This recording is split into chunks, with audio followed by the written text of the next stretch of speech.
এই টেঙাবাৰী গাঁও পঞ্চায়তত আমাৰ যি 8টা আমাৰ যি ধৰণে আন্তঃগাঁথনি নিৰ্মাণৰ বাবে আমাৰ মন্দিৰ বা আমাৰ যি ধৰণে আজি মাননীয় ডক্টৰ হিমন্ত বিশ্ব শৰ্মা ডাঙৰীয়াই আমাৰ গোটেই আন্তঃগাঁথনি নিৰ্মাণ কৰিবলৈ আমাৰ কি কৰিছে 3 লাখ টকা দিছে আৰু সেই 3 লাখ টকাৰ আমি ইতিমধ্যে 1.5 লাখ টকাকৈ সকলোকে আমি দিছোঁ।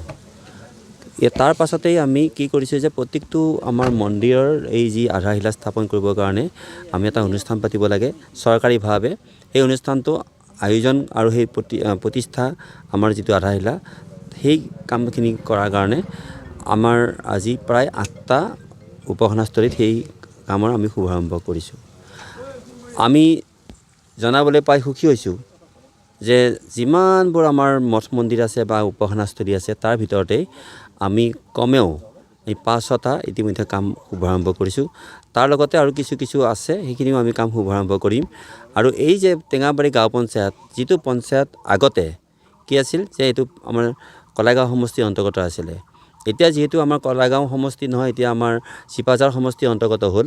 গতিকে আজি এই গোটেই আমাৰ খিলঞ্জীয়া মানুহখিনি আমাৰ এই চিপাঝাৰ সমষ্টি অন্তৰ্ভুক্ত কৰাৰ ক্ষেত্ৰত ডক্টৰ হিমন্ত বিশ্ব শৰ্মা ডাঙৰীয়াৰ যিটো নেকি অৰিহণা আৰু আমিও তেখেতৰ সৈতে সহায় কৰিছিলোঁ। গতিকে আজি ভাগ্যক্ৰমে সৌভাগ্যক্ৰমে সেই মানুহখিনিক অন্ততঃ যি ধৰণে আধ্যাত্মিক দিশ শক্তিশালী কৰাৰ কাৰণে যিটো আমাৰ আঁচনি সেই আঁচনিটো তেখেতসকলৰ হাতত তুলি দিবলৈ পাই মই ধন্য মানিছোঁ। আৰু আমাৰ যি নেকি সনাতনী সভ্যতা সংস্কৃতি কামখিনিও ইয়াৰ মাজেদি সম্পন্ন হ'ব। আচলতে 5টা সমষ্টি, 5টা সমষ্টি কি হৈছে 5টা সমষ্টিৰ 2টা এটা হৈছে, সেইকাৰণে 4টা সমষ্টিৰ 4টা পঞ্চায়তৰ ভিতৰতেই আজি এটা আমাৰ মানে চিপাঝাৰ সমষ্টি নতুনকৈ অন্তৰ্ভুক্ত হৈছে, শক্তিশালী হৈছে।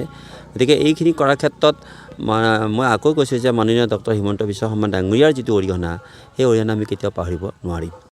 কলাইগাঁও চহৰ নিকটৱৰ্তী এই গৰুবন্ধা এই যিটো চকৰ আশে পাশে থকা মানুহখিনি, যিখিনি মানুহ আমাৰ এই ঘাইপথটোৰ পূব পিনে আছে, সেইসকলৰ বাবে অত্যন্ত গুৰুত্বপূৰ্ণ খবৰ যে আমি যেতিয়া এই নোৱা নৈত বান হয় তেতিয়া কি হয় যে এই গোটেই অঞ্চলটো এই পানীখিনি জমা হৈ ইয়াত যিটো অবৰ্ণনীয় অত্যাচাৰ বানৰ, এই অত্যাচাৰ আমি নিজে দেখিছোঁ।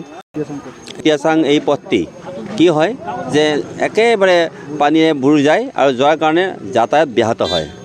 আৰু সেইকাৰণে আজি আমাৰ কেন্দ্ৰীয় চৰকাৰৰ এটা অত্যন্ত গুৰুত্বপূৰ্ণ যিটো আঁচনি, এই আঁচনি মৰ্মে আজি আমি কি কৰা হৈছে যে আমি নিজে আমাৰ কেইগৰাকীমান আমাৰ কাৰিকৰী বিভাগৰ মানুহ আৰু অন্যান্য 2-এজন ব্যক্তি বিশেষৰ সহযোগত এই আঁচনি বানে সৰ্বশান্ত কৰা এই পথসমূহ নিৰ্মাণৰ কাৰণে আৰু বানপানী প্ৰতিৰোধ কৰিবৰ কাৰণে যিটো ব্যৱস্থাৰে এটা আঁচনি যুগুত কৰা হৈছিলে, সেই আঁচনিটো আজি আমাৰ অনুমোদন পোৱাৰ লগে লগেই আমাৰ বন্ধু আমাৰ বড়ো ডাঙৰীয়াই এই কামটো হাতত লৈছে আৰু আমাৰ হামিদ ডাঙৰীয়াও ইয়াত আছে জড়িত হৈ গোটেইখিনি ক্ষেত্ৰতে আন্তৰিকতাৰে।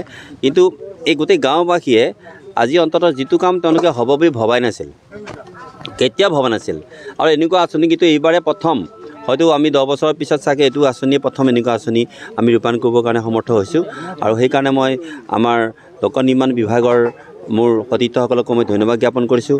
আৰু লগতে মই এই গাঁৱৰ ৰাইজক এটা আশ্বাস দিব খুজিছোঁ যে আজি এই প্ৰায় 200 মিটাৰৰ যি নেকি একদম একেবাৰে পকা ৱালসহ পানী নিবাৰণ কৰিবৰ কাৰণে, পানী নিষ্কাশন কৰিবৰ কাৰণে যিটো ব্যৱস্থা, সেই ব্যৱস্থাটোৰ এইটোৱে প্ৰথম আমাৰ আঁচনি বুলি মই অভিহিত কৰিব খোজোঁ।